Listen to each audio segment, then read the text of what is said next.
Hi, this is Frank Beddor, and you're listening to the FSF Popcast. Like Alice in Wonderland, we too had a choice. One pill would make us smarter, the other pill would make us funny. Apparently, we chose a shiny option number 3, which means we did neither. Our show is brought to you by our charity sponsor, the Red Shirt Widows and Orphans Fund, which supports the Wish Upon a Teen Foundation that helps out sick kids when they need it most. And just imagine the comfort you'll give Red Shirt crewman number 1998. He'll know that when he puts on the red shirt and joins the crew of the Enterprise in their struggle against Tucker, Pat, Woogie, and Brett Favre, that he didn't leave his family destitute and without hope, because the Red Shirt Widows and Orphans Fund has his back and what's left of Warren's baseball.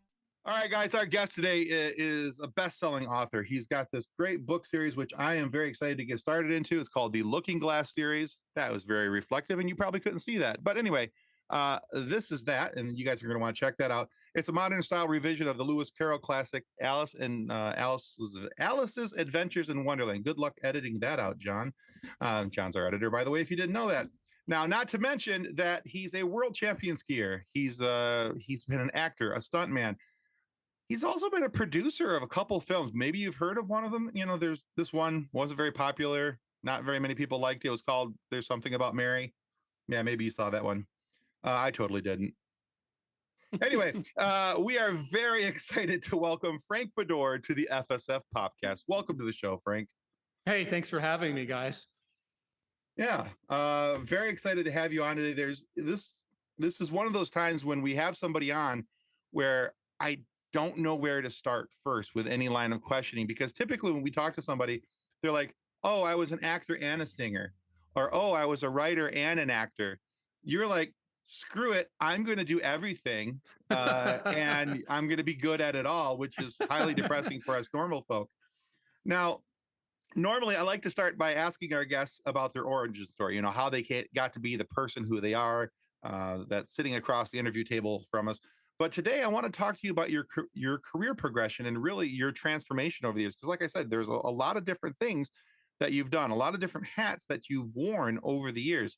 So how does one go from being a world champion skier to doing stunts and acting to being a movie producer to becoming a best-selling author? How does that transition work? Because they all seem so wildly different.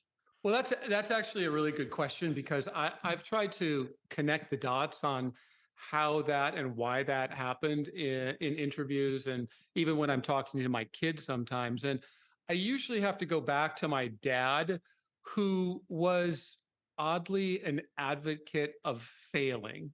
He goes, you know, I've failed a lot in my life. And then he points out that President Lincoln failed in all of these elections before he was elected president. And he said, the thing about failing is it opens doors to other opportunities and maybe something that you'll enjoy in your life, because ultimately, if your work is the same as the thing in life that gives you joy, you've really succeeded. And so I had a passion when I was young for athletics and for skiing. I grew up in Minnesota. It was cold, it was isolated. And I also wasn't that popular in school, and skiing was something that I gravitated towards, like a lot of, you know, teenagers, that I was good at. And it started to give me an identity. And I really focused on that out of insecurity, which is the part what drives people to become really successful. And underneath it, there's some level of insecurity. And so skiing and having some success in skiing became the catalyst for me to feel confident enough after my ski career to take choices and to fail. What you don't point out and what you couldn't know is that my stunt career was very short and not that successful. My acting career was definitely not successful. And there was a lot of years of struggle and uncertainty. But because I had had success in skiing, I was able to hold on to that part of me that felt secure and hang on to that as I was trying new things and failing. And while I was skiing, I was a reader and a writer, but I had this laser focus on the thing I was doing. Sure. And then when I started acting, they talked about playwrights and learning and studying playwrights to understand the text so you could act. And I had a really great teacher, and that's when I fell in with writing. And then I went from there. Interesting. Also interesting to me is the way that you phrased it about your dad being an advocate of failing. Now, last night, my son and I and one of his friends went to we live in Michigan. So we went to the Detroit Tigers baseball game in downtown Detroit. And on the way home, his friend and I were talking because my son was sitting in the back seat, finishing up a paper he had to write for college. So his buddy and I were sitting in the front seat as we're driving, and he starts talking about, the importance of failing. So it's kind of interesting, last night and now this afternoon. I don't know what the universe is trying to tell me here, but I'm actually starting to get a little worried right now. But I think it's interesting, because the way that your dad phrased it, but also the way that my son's friend phrased it was that, yeah, people think failing is a bad thing, but it's so vital and important because you now know what not to do the next time. You know how to better attack something else, and you know where your pitfalls are. Yeah, and when you're a teen or you're in your 20s, that's the time to do it, right? Sports is a metaphor for that, which is why when you go to a baseball game and you come out of a game like that, you might talk about that, win or lose. But my dad also used to say your 20s should be the time you explore, and by the time in your 30s, you can decide if you want to focus on one thing or not. But which is not an easy thing to do. You're taught, hey, get that college education, get that good job that pays, and then Right. stay in there, stick with it. Not, hey, go try a bunch of stuff and fail and call me if you need some money. Let me know if you Yeah. bomb. Yeah, there's a lot of parents out there that would not give that opportunity. So you're Yeah. very lucky in that regard, which is pretty good. Yeah, I mean, listen, my mom was on the other side of it. My mom was very nervous about that and where's the security and all those issues. And she continued to, be that way for basically until she passed away a few years ago. So so it depends on personalities, but I'm very much my father's son. So my father was very adventuresome. He had a traveling water ski show that had a one-legged boy that he met who had lost his leg crawling under a friend of his crawling under a train. And my dad went to the hospital and said, hey, I'm looking for a one-legged kid for my show. Do you think you'd be up? I'll teach you how to water ski. Taught this kid how to water ski. He's had this quartet of singers that all the guys from the football team and they would carry the cheerleaders on their shoulders, and he traveled all over the Midwest. And then he decided to promote it. He was going to water ski down the Mississippi for Paul Bunyan Land was his sponsor. And the boat was the Blue Ox, Babe the Blue Ox, and my dad was Paul Bunyan. And he water skied from Minneapolis to New Orleans, promoting his water ski show and stopping in city after city and putting on a show in each city. So I was like, That's okay, really cool. how do I compete with that guy? You don't, unfortunately, but Yeah, you don't. But somehow you still did. So impressive. That's interesting. Yeah. Yeah. That was not what I was expecting. Yeah, exactly. All right. Well, speaking of your skiing career, I would not say I'm the best skier. In fact, the last time I went skiing, I was very, very small. And I have a very distinct memory of flipping head over heels a few times and crashing into a pile of snow. So over your career as a skier or a stunt person, what was the funniest and or worst wipeout you've ever experienced? Well, I've had a lot of those, but let's see. The worst wipeout, the scariest, was in Lac des Tines, France, and oh no, I'm sorry, that's not true. The worst was in Quebec, and I had met a very attractive Quebec local skier, and she and I had spent. I stayed out really late that night, and so I was really tired the next day.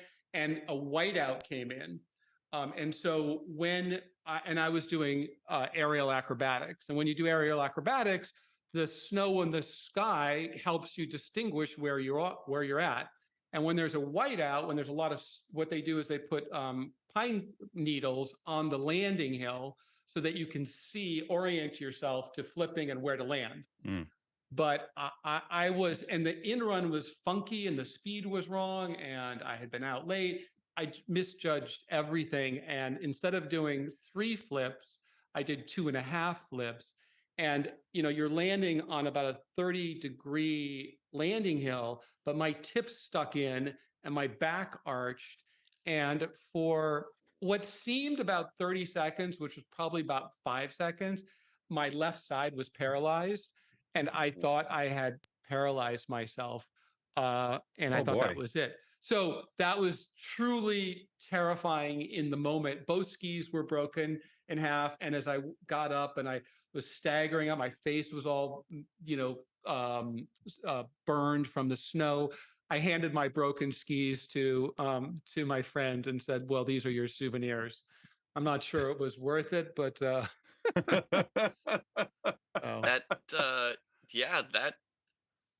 that's interesting. I'm And happy you didn't get paralyzed. The funniest thing that happened to me was I was in Australia for the summer tour of their winter, and my friend, we were going up the chairlift. It was raining at the top, and he said, I'm jumping off. And I go, what? He goes, I'm not getting wet, I'm jumping off. And he swung around and let go. And I go, well, I'm going with you. And I went, but when he let go, the chairlift bounced, and I bounced off the chairlift and fell on my back in the snow. Now it wasn't that high. It was only, I don't know, 12 feet or something, but I got the wind knocked out of me. And then a mountain manager saw this and came down and started screaming at me and was hitting me with his pole. Like, what do you think you're doing? Like, you risked all these people on the chairlift. And then I got kicked off the mountain. And I was there for a competition, and I couldn't use the chairlift.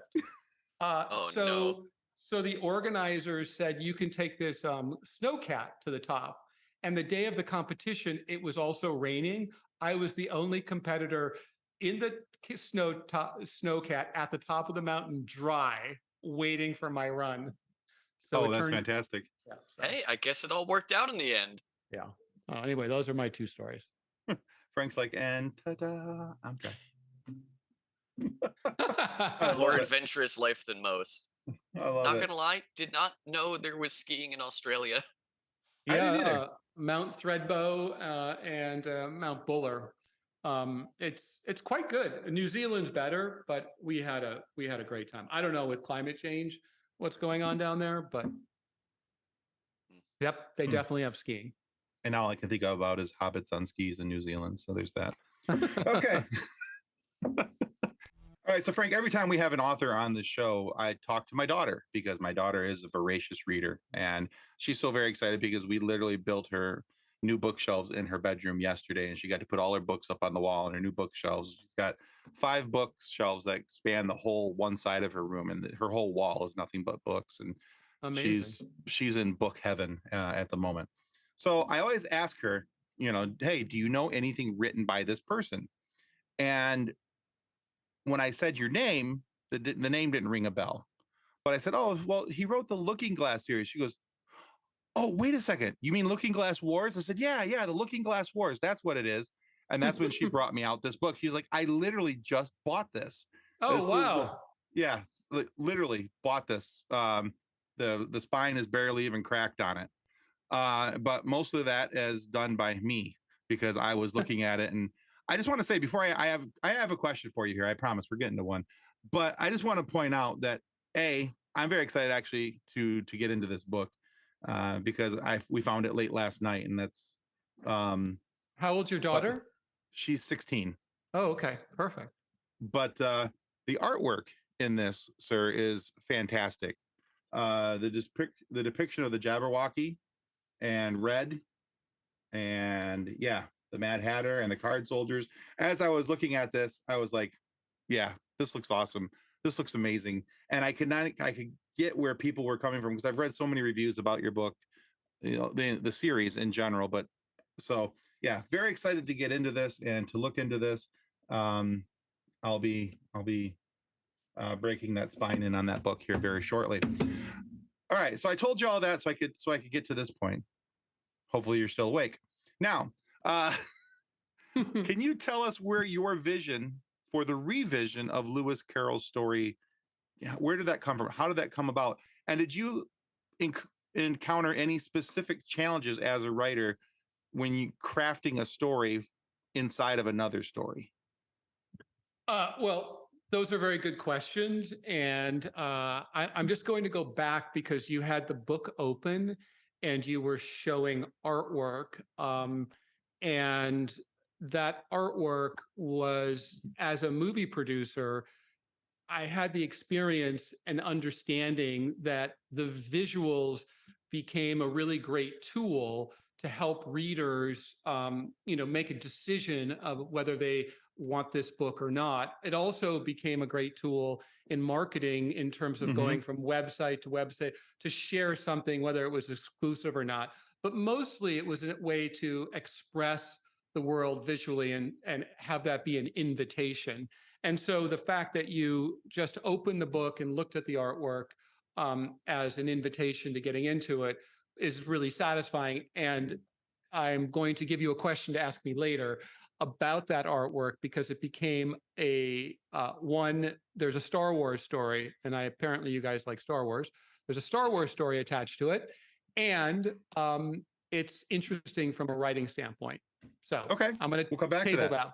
Come back to that. But so, as I mentioned, or you guys mentioned at the top, I produced There's Something About Mary, and I was in London for the world premiere, and I had an hour to kill. So I went to the British Museum, and I don't know if you've been to the British Museum, but it's really remarkable. Yeah, it's a remarkable place, great place to take your kids. And they had an exhibit of ancient cards, like playing cards. Matter of fact, they had cards that Napoleon had commissioned of his many battles, and there were these hand-painted images. But what caught my attention at the very end of the exhibit was an incomplete deck of cards. And on these cards were images that reminded me of Alice's Adventures in Wonderland, except they seemed a little bit more goth and dark and kind of twisted. And I was like, what's the deal with these cards? And I was kind of obsessed about these cards, and I was telling all my friends about them. And I guess it was not so exciting to everybody else, because I was out with my friend Richard. We were at this bar, and this girl came up, and I was talking about these cards, and he was kicking me under the table. I'm like, what? He goes, stop talking about the cards, man. It's boring. And I said, well, look at it. I'm obsessed with these cards. And he goes, I know. I'm going to help you out. I know this antiquities dealer, and I think he trades and collects cards. So call him up and you can talk to him. So he gave me his number, and I called this guy up, and turns out that he knew all about the cards at the British Museum, and he claimed to have the remaining cards to the incomplete deck. So I basically invited myself over, and he was very eccentric, and he left the room. I was asking a bunch of questions. He left the room, and he came back with this box, and he opened it up, and these cards from this incomplete deck were there, and he started to tell me this story, and that story became the inspiration for the true story of what really happened to that little girl, Alice Little, quote unquote, the muse of Lewis Carroll. And that kicked off my 20-year writing adventure. That is a really cool story, actually. So, story with a story with a story with a story. The story behind the story. Turns out that Lewis Carroll wasn't inspired to write his fairy tale to entertain Alice Little. Alice Little, her true name is Princess Alice Hart. She was exiled to our world, adopted by the Little family. She told her harrowing story, but it was too scary and too disturbing. And she had been a street urchin, and he thought it was trauma. So he rewrote her story so that it would be more acceptable and plausible and delightful and whimsical. And the Looking Glass Wars is what really happened to Alice. That's a really cool concept. Now, when and I love actually I love it. I think it's fantastic. I love it when stories get there's a re-envisioning of the story, and it's not just, because sometimes when people say they've re-envisioned something, it's like story adjacent. It's just kind of like, here's the original story and here's their story. There's very little changes between the two. And from everything I've seen so far, and just kind of perusing the book and looking at the reviews and looking at the books that follow this in your series, it is certainly not. I think the only thing that I've seen that's what I would call story adjacent is that there's some similar names and locations, and it's a much different story, and I think that's very cool. Well, everything is a little bit of a twist. So if you think about the bigger concept, so if Alice Little, the muse for Lewis Carroll, is actually Alice Hart, that means Wonderland is real. And then if Wonderland is only one of many nations in Wonder Nations, then it's infinite the amount of creativity you can have. So with the characters that like the White Rabbit, which in the true story is Bibwood Hart, which is an anagram of White Rabbit that Lewis Carroll changed. And Hatter Madigan is not the Mad Hatter. He's really this badass guy. Queen Red, they're all like just a slight riff, and then the worlds themselves become like the chessboard desert is a real place with real combat issues, and it looks like a chessboard, a checkerboard or a chessboard, because the board, which is a military outfit, does their training there. So it starts to be an exercise in world creation and imagination. And then it expands above and beyond. You can't write 15 books and stay in the box of what Lewis Carroll did.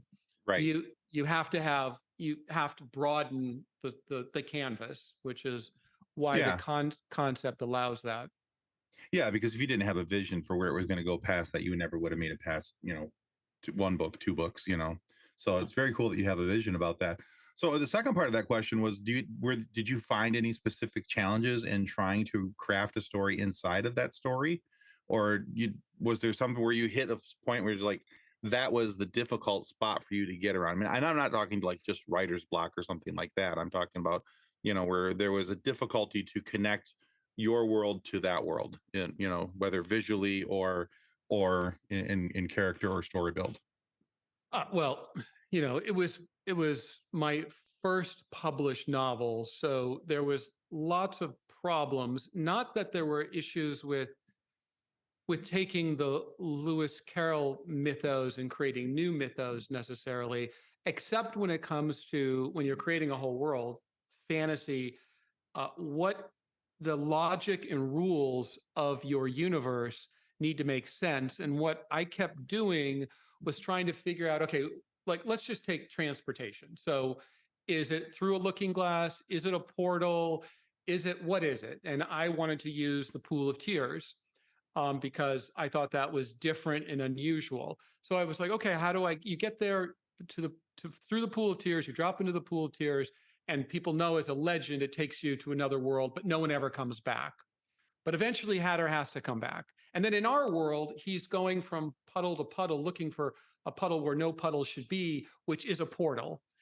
And I kept screwing that up. I just kept backing myself into corners. I'm like, that doesn't make sense. Now I've broken a rule. Then I had a character go through a mirror. I'm like, this is just cheating on all levels. So I have to figure it. I have to take one mechanism and be able to drill down on it so that readers can suspend disbelief. Then it makes sense to me. And I have my own logic. And so I had to rewrite things so many times, particularly chapters that had to do with, because in the novel, you go from Wonderland to our world back and forth. So it's really a story of Alice not falling down a rabbit hole, coming up through the rabbit hole to our world, and then returning to fight for her rightful place as the true warrior queen. So suddenly there was people going back and forth, and I had to make sense of that. and not break rules. And I was breaking a lot of rules. And I think I still break rules. People are like, that doesn't make sense, that thing. Well, that was because it was the first book I wrote and I didn't know what I was doing. And so if I was to go back, I would do a much better job. And I can tell you, the scene that haunts me that I wish I could go back. Okay. Can I describe it? Absolutely. Okay, so I'm going to give you the premise of the book because I do Comic-Con, so it's going to take 30 seconds.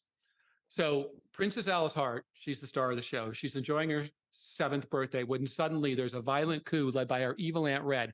Her bodyguard, Hatter Madigan, whisks her away through the pool of tears. Now, the legend is, as I said, it's a portal from Wonderland to our world, but no one's ever come back. They have no choice. They jump in to the pool of tears. Tragically, they're separated. Alice shoots out of a puddle. She ends up in Oxford. Lewis Caroll shoots out of a puddle and he ends up in Paris. And he goes on a 13-year mission to find Alice. That's the story. That's the setup. So in the novel, he's one mission. He swore to the queen he would find her daughter and return her to Wonderland to be the rightful queen. And for 13 years, he's searching for her. And when he finally finds her, she's at Buckingham Palace because she's going to marry Queen Victoria's fourth son, Leopold. He gets outside of the palace and he gets in a fight and he gets wounded, and he decides to go back to Wonderland and tell everybody that she's alive and that send reinforcements to find her and bring her home. Okay, like 13 years, you get shot in the shoulder, you go back to Wonderland, you don't have a confrontation with her, you don't see her face to face. The reason I didn't want it to be face to face, because I thought, I can't have her go back to Wonderland. And I thought, oh, he's definitely going to bring Alice with him back to Wonderland, no matter what. Mm-hmm. Versus having the confrontation, having him go through 13 years, having her say, I'm not going back with you. My life is here. And him saying, no, it's my sworn duty. You have to come back with me. And then her trump card is, wait, I'm your queen, right? You have to do what I say, right? Yes. I command you to leave. Leave this minute. So what could have been a better scene, having our two leads face to face and having a huge conflict? Where is that scene in the book? It's not there. Do I want to swear? I do. So that's my trouble. All right. I think that's a very specific challenge. Yeah, absolutely. So the only way I can fix that is do a TV show or a movie, and that's how I came to rewrite the scene, and then I had to forgive myself and move on and say that book was in that time and that's done. I did the best I could, and there's probably a million things I would change now, but that scene in particular is haunts me. The joy of hindsight being 2020. Exactly. It's always great when you're writing a novel and anything, and then suddenly you write it knowing you have one way to go, but then you end up going the total opposite direction anyway. Yeah. Too late. I wish you would have been around earlier. You could have told me that. Well, along with writing the Looking Glass Wars, you also have the All Things Alice podcast that you started. Yeah. How did that come about, and what have been some highlights or important things that have happened during your show? Oh, well, thanks for mentioning that. I don't know about you guys, but because I live in the Wonderland universe, and I didn't know this when I started, I didn't realize how deeply seated Alice in Wonderland was in pop culture. And during the sort of the last 4 or 5 years, in just in politics alone, we're down a rabbit hole, we're through a looking glass. It was almost weekly that you could see a headline about that. And then I didn't know, for instance, that Guinness for 30 years did all of these Alice in Wonderland ads about their Guinness beer being good for you, riffing off of Alice in Wonderland. And then if you just think about Lewis Carroll didn't invent rabbit holes, but he invented it as a portal. How we use it, it's in our everyday life. Every single day Right. somebody says it. So turns out Alice in Wonderland is the most quoted literary works in the world behind the Bible. So I thought, well, if Alice is so deeply seated, I could do endless podcasts about Alice as a muse for creativity, for imagination, for language, for gardens, for video games, for books. And so I thought I would have guests on and use Alice as the muse for your creativity and your, whatever endeavor that you're inspired to, and then see what people's takes are on Alice. And so I think to answer the second part of the question, the fun that I've had or interesting is having multiple guests on. There's one musical that's coming out called the Mad Hatter Musical, and I had the composer and the lyricist and the book writer. That was great. They were all talking about their influences, and they had such a deep understanding of it. But people have a deep understanding of Alice from pop culture, not just those books. You have to add.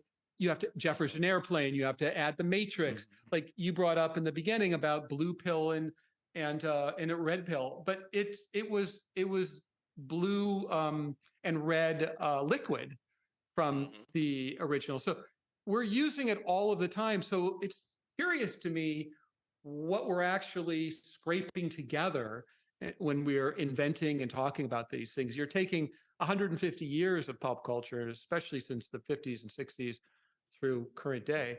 So that's been fascinating. And then it's also fun to ask.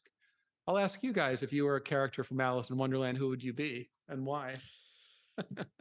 No. Oh no. And both the Lewis Carroll adaptation and what I've seen out of your book, both I want to be the Mad Hatter or, Hatter Madigan. Hatter Madigan. Yes. If everyone wants to be the Mad Hatter, Because everyone. he's fun in the Disney movie. Okay. He's a little crazy. He's eccentric. He's, whatever. In Batman, the Mad Hatter is also involved there. Yeah. And, he's a villain. He's a great villain. He's a great villain. Exactly. And then in your book series, as you put it earlier, he's kind of BA. And, I kind of like that idea of him being like this, bodyguard, tough guy who can, like, just in what I've seen of him and what I've read about him, and because there's like a wiki page out there about your books and and all these different things and how they describe him as, he's basically, I see him as like one of the guys from Assassin's Creed, but as in Old English style dress, and it's just really cool. Well, and you're wearing a hat today, and he is a man of many hats, and his hat is his signature weapon. When he throws his hat, it transforms into blades. GRG. Yeah, Grand Rapids Griffins. So I need to get you a Hatter hat. So for Halloween. Yeah. Wow. Yes, please. Oh, geez. I think I would like to be like the Cheshire Cat, just this unknowable being that just seems to be there for good or bad purposes, depending on who you're talking to. Yeah. And just mess with people. Yeah. With just that to smile. be like, go this way or that way or this way or that way. Kind of like a more sinister Bugs Bunny a little bit. So that's what I do. I ask people their favorite Alice inspired piece of pop culture, whether it's a song or an amusement park or a movie or TV show or what have you. So I think it's interesting that in all honesty, it not until this conversation right here today did I ever associate The Matrix with Alice in Wonderland. Ever. Deeply influenced. Everything in that is. It just, like, honestly, like 747 right over top of the head. Never even considered it. Never even thought about it. Morpheus literally says that in the movie. Yeah. Yeah. He says, "See how far this rabbit hole goes." Yeah. Yeah, I know he Or how says deep that, the but rabbit hole goes, or something like that. It's literally in the movie. And I not only understand that he that, said that, but still. yeah. No, and not only that, if you look at the floors, they're all checkerboards. You know, Mhm. it's there's so many motifs in that That's just crazy to me. in that show. And I got to So, go back and rewatch it just because Yeah. now. Just, and I mean, there's a yeah. rabbit tattoo.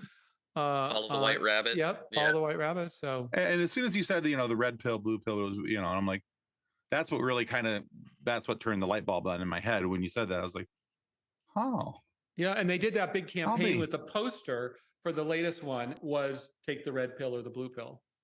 That's it. Yeah, it's just So, crazy, man. So I mean, it same thing with you, Tim. It didn't occur to me how deeply ingrained Alice in Wonderland is in our pop culture. I mean, just thinking of how many movies of Alice in Wonderland there are. Like, I can think of at least 4 off the top of my head, and each one stacking understanding on top of each other. It's like, are we talking about the Tim Burton version? Are we talking about the Disney version? Are we talking about the hundreds of plays of Alice in Wonderland? Just all of it taking either direct from the book or from the book and from current pop culture. Maybe they're going the more whimsical, maybe they're going the more like gothic, grimdark style. It's amazing how far the rabbit hole goes, you know? yeah, I mean, what you see mostly is Alice inspired motifs. So in Stranger Things, you'll see an image of the rabbit hole. I mean, of a rabbit from Lewis Carroll's on the wall in a kid's room, or the Tubi ad with the rabbit hole that come into our network. In Jurassic Park, there was on the computer. There was a white rabbit. There was some rabbit thing that I can't remember. Star Trek, they literally had the book. I mean, it's constantly referenced because, like I said, she's been a muse for many, many creators and incredible number of musicians. By the way, I have a soon-to-be 16-year-old daughter, and she's, of course, obsessed with Taylor Swift. And of course, she doesn't think I know anything about Taylor Swift, which I don't know much. However, she told me that Taylor Swift wrote a Wonderland song about this mystery man that was told about a breakup that was Harry Styles. So I wrote a blog about it and how amazing Taylor Swift's lyrics were and how expressive they were. And suddenly my daughter's like, she's sharing my blog with all her friends. She has not mentioned my book to any of her friends. I can't tell you. I don't remember. I don't know if she ever has, but this Taylor Swift blog is hot. Hmm. well, see, you just got to work Taylor Swift into your books. That's all you got to do. You'll be fine. Yeah, I'm going to cast her as Alice. There you go. Actually, that might not be a bad pull. I'm pretty sure people would see that. Yeah. Like, not just because Taylor Swift, but because I I mean, would back up the probably Brink- watch that yeah. show or movie. Back up the brink trucks to get her, but yeah, exactly. Yeah. All right. So, Frank, one of the things that I was looking at when we do our research for people is I like to scour through their website if they have one, as one tends to do when you do a polite digital stalking, or what the kids are calling research these days. But one of the things that I found, and not just on your own website, but going out about into other various corners of the interwebs, is that since about 2011, there has been a groundswell of people who want to see your book series transformed into either a movie, a series of movies, or something long format television wise. Now, so here I have a two-part question for you, because you kind of mentioned this earlier, especially with the rework of your scene and how you would like to have that reworked. So if that were to happen, do you have any reservations about the process, knowing that it's not uncommon for things to have to change from the page to the screen? I'll ask that one first. No, I don't, because I have a lot of experience understanding that each medium is different. So even when I went from my prose to my graphic novel series, it was a whole different animal that I had to understand. And from the movie standpoint, in the book, you meet my character at 7, then at 13, and then 20. And when you do a movie, you always want the star to be introduced early on. So the trick and I'll tell you about this later, when I was first in the middle of trying to develop this as a motion picture, was how do I condense this story that takes place over 13 years, and you have a young girl who turns into a 20-year-old, and go back and forth within 2 or 2.5 hours. And that was really challenging. And I was nervous about doing that and not having control, but I wasn't nervous about the actual taking the book apart and putting it back together in the best way possible for a movie. It just seemed very challenging. Then when I pivoted to do it as a TV show, then all sorts of opportunities presented themselves. There are, of course, these sort of rules that people, go with. For instance, okay, we need to see the star of our show. We don't want people to fall in love with a 7-year-old and then have her disappear. But in Queen's Gambit, they did a really great job. They had a cold open of the lead character, and then they cut to her as a little girl, and the entire first episode was her origin story. And then at the very end of that scene, you picked up and you saw her entering the competition, and then they back up again to when you can see her, the same actress, even though she's 15, 16.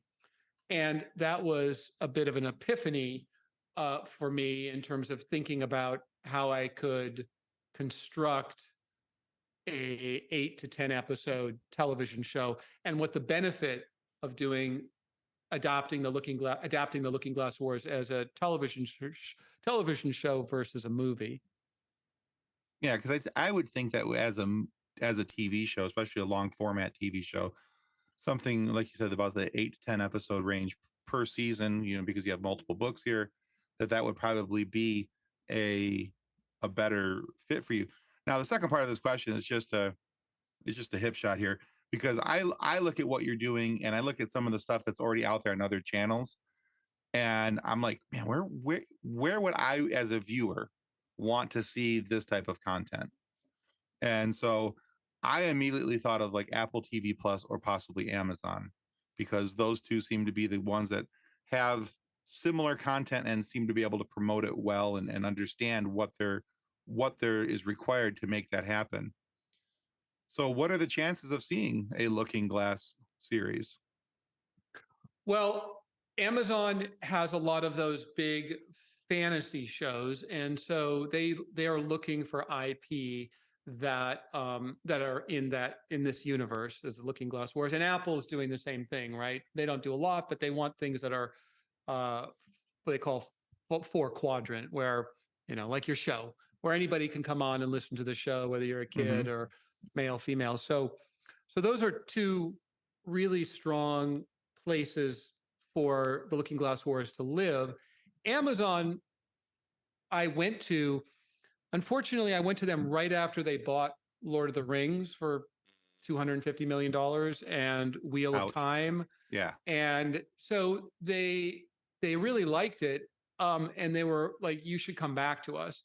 But what they were really saying to me was, bring us a package, bring us a showrunner, a director, an actor that we can't say no to. And as a producer, that's called packaging, and you have to find these people and put them together. It used to be that they would buy your idea. Like, I have a movie at Warner Brothers. They bought the idea and then they develop it, and then they go hire people. They go, hey, let's go get this person or that person. Right.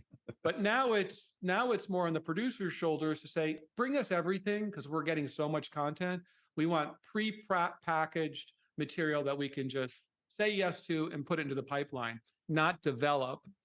And so I'm a little bit in between right now. I've done a beautiful deck. I've done a beautiful Bible. I wrote a pilot that I've now changed because of some of the story, like The Witcher. I love the way The Witcher is structured, and that's a big universe, and it's playing with time.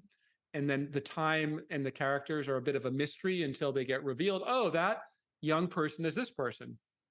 And for the Looking Glass Wars, that's really effective. So, kind of like with my novel, which took 5 years, I'm learning on the job. So I'm a little slow.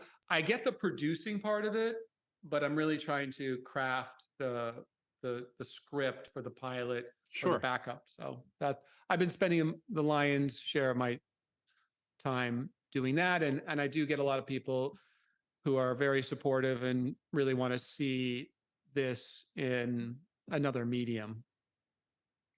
All right. Very good. Yeah. So thanks for reminding me that I'm letting people down. I appreciate that. I mean, you talked about it earlier in the interview. Failing. Always failing up. I'm failing right now. I'm not failing up, but I'm definitely failing. I just want you to know, Frank, I do what I can to help out you. So you're welcome. Yeah.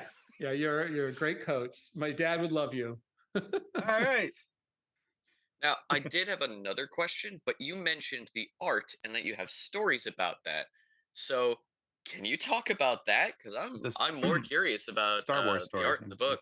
Yeah. So I have this character. It's a card soldier, and I have a description of I was playing around. My book was not even finished. I was in the middle of it, and I was like, okay, what is a card soldier? How could that card fold completely? And so the deck could be stacked out in a field somewhere and you wouldn't know it. And then those cards could, somehow animate into something. Like, that's what I need. I need something cool like that. What would that look like? And I couldn't figure it out. And I had seen the artwork on Star Wars, and I said I'm going to write email to Doug Chang, who was the artist on so much of the Star Wars. And I said, hey, I'm this writer and I'm a producer. And Mary had come out only a few years later. So I was like, oh, I'm the producer of something about Mary. I'm going to produce this movie, The Looking Glass Wars. I need some concept art. So he said, okay, I can, I'm busy. I'm working on a Zemeckis movie, but I can do something on the weekend. And I said, okay, this is what I need. So the thing I had written, I sent it to him. And so the art that you see in the book where the card soldiers are unfolding, he did that artwork and I put it on my wall when I went to rewrite all those scenes. And that was my Doug Chang crutch or collaboration. I was like, okay, Doug, I am going to write about that. And so that's why the card soldiers look a little bit like, if you see the cover, what do they look like? Mm-hmm. They look like droids. They look like a B-1 battle droid. Yeah, they look like droids, exactly. I saw that looking on your page and everything. I'm like, why does that look shockingly similar to a battle droid? But now I guess this is why. Yeah. And, I was a little bit mixed about it because I thought, oh, it looks a lot like Star Wars. And I go, can that be a bad thing if you're a first-time writer and you have a book called The Looking Glass Wars? And then when I went to London at this big bookstore, I went and my publisher said, we have the window display for you. We got the whole, that's it. There they are. Doug, that is fantastic, by the way. Yeah. That's great work. So I go to this store for this talk, and they're really proud. My publishers are really proud that they got a whole window display. I show up alongside, on the other side was Star Wars. So I have this picture, Star Wars, Frank Beddor, Looking Glass Wars. So I said, okay, Doug, you did your job. I'm fine. That's fantastic. But over the years, when I do school events, kids ask me that, and I tell them that the guy who did Star Wars worked on it, and they think that's very cool. Well, just so you know, I think that's very cool. Thank you very much. That is really, really cool.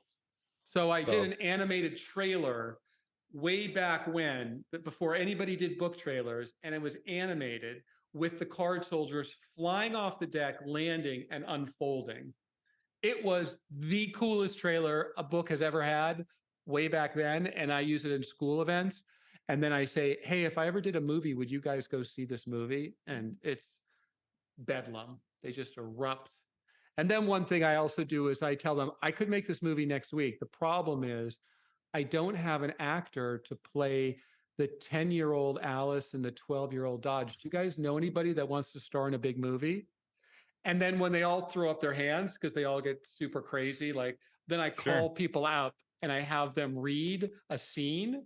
And in the scene, the boy and the girl, they like each other and they get all, and then the kids lose it because I make them hold hands and they lose Oh, it. Boys no. throw the script down and they won't do it. Well, yeah, because You can't do that in front of your classmates. No, It's very Can't- you Liking can't- girls? Ugh. I'll catch cooties. So yeah, no, that's very cool. And just boy, my brains are going because I just think this is such a cool concept, and I love the artwork in this. And now that I know that there's a Star Wars, it's a slight Star Wars tie-in, but that makes it even better for me because I may have a slight Star Wars addiction. So Just a small one. yeah. out of the 198 Funko Pops that are behind me, probably about 160 of them are Star Wars. So yeah, no, you're not quite there yet. Not quite. yeah, you know, When it's yeah, I'll be 100%, then we'll know there's trouble. We'll call exactly. it Real an quick, intervention. real quick, this animated trailer, where can we like? Is it on YouTube or something? Because I'd on- love yeah, to see that. Yeah, check it out. It's on YouTube and it's on the homepage of my website, frankbeddor.com, and under the videos, you can't miss it. The book unfolds, which you see the pages unfolding, and then I got this really great voice actor, and then you see the cards just fly, land. It's only 30 seconds, but it's We'll add it in right after this little portion. So John, we can add that in right now.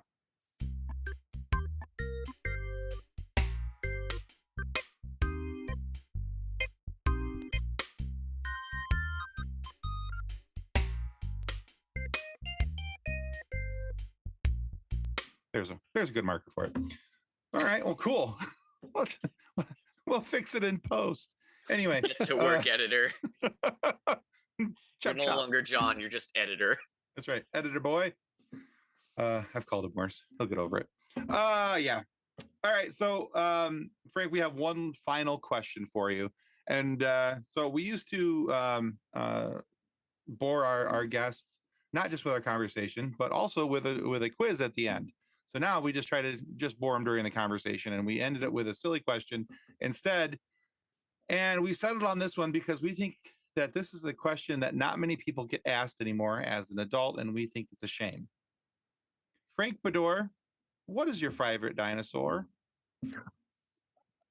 well, for sure a T-Rex. There's just no question, for sure. All And right. I think I think it would be my son's as well. So It's a safe option. It's a good the phrase, choice. or Barney, you know. Or Barney. I know he's Barney the dinosaur, but does that really count? I think you know, so. I think so. we have a very large Facebook group that follows. And so I put a question in there the other day. I asked this question of our group: what was your favorite dinosaur? Do you know how many people included a picture, a meme, a GIF of Barney as their favorite dinosaur? It's a lot. Everybody. I lost yeah. count. Yeah. But there was a lot of people that were like, and people were like, no, I'm not joking. And there was the picture of Barney. Well, I just fall into the middle with the pack. Sometimes that's a great place to live. I'm over in Triceratops corner all by myself. So, you know, Right. One myself, and I. ankylosaurus, please. There you go. Very All good. right. Well, Frank, thank you so much for being on the show today. Where can our listeners go and find more about you and about your work?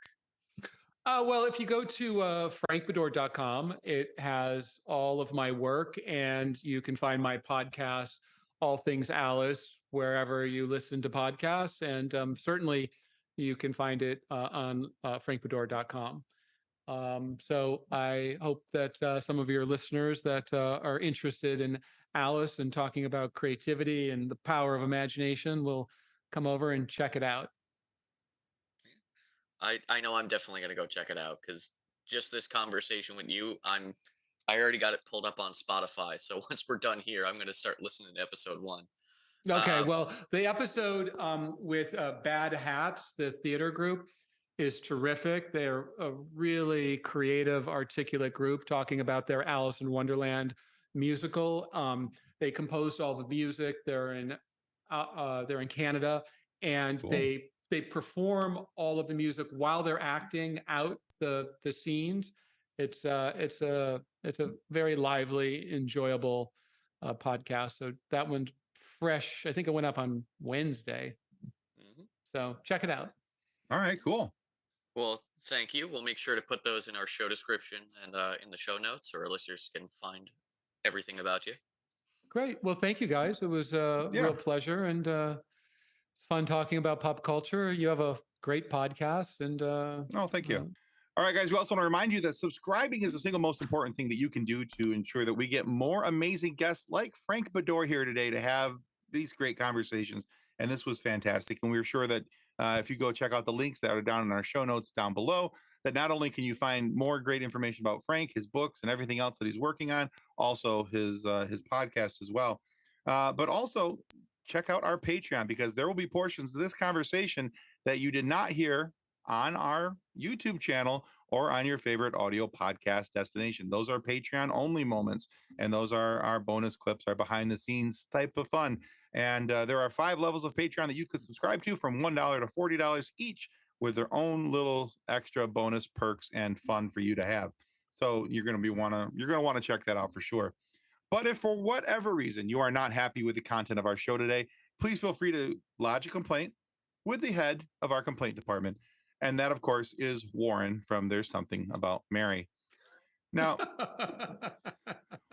Warren doesn't really care how many copies of the complaint you send in. He's not really going to look at them. And really, he doesn't even care about the complaints. If you really want to get us in trouble with Warren, tell him we have his baseball, or trick us into touching his headphones. Either way, we're screwed. Now, the real trick is you have to touch his headphones first to get his attention. And if he hasn't beat you into a pulp, well, then you know what we're in for. And so far, only Ted and Mary seem to have possessed that superpower. Not even Brett Favre, the one and only Brett Favre, can do that trick anymore. So choose carefully and just keep putting up with our shtick, or try to go for his headphones, because if you do, it's a bold move. All right, guys, that's going to conclude us for the FSF Popcast. And thank you to Frank Beddor. Goodbye. Thanks. See you guys. Copyright 2023 FSF Popcast. Reference to any specific product or entity mentioned on this podcast does not constitute an endorsement or recommendation by FSF Popcast. The views expressed by the guests are their own, and their appearance on the program does not imply an endorsement of them or any entity they represent. If you have any questions about this disclaimer, please contact us via email at info@fsfpopcast.com. Original music by Jordan Michaels.